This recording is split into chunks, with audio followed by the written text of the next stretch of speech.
Daghang nangutanan ako mga igsuon, ngano daw daghang mga dasig kayo sa una, daghang mga dinihugan kayo, mga on fire kay ba, grabe ka dasig sa Ginoo, karon nawala na.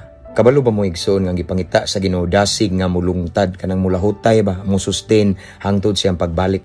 Unsay rason nga nung daghan kay mga dasig sa una, mga dinihugan kay anointed kay wala na karon tungod na igsuon, usa ra rason na wala nila na maintain ang ilang connection sa Ginoo. I mean, wala sila nagpabilin sa Ginoo. Kaya ako ning gibalik-balik igsoon ingon si Jesus, pabilin kamo kanako aron magpadayon ta nga mo bunga.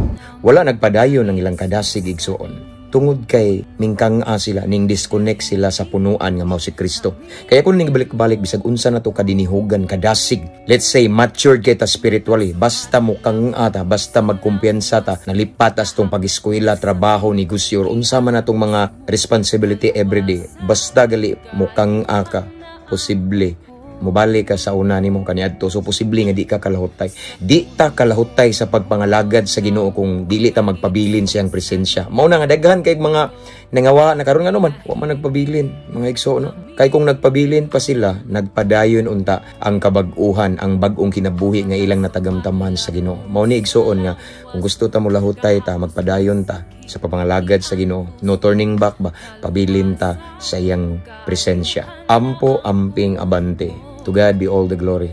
God bless.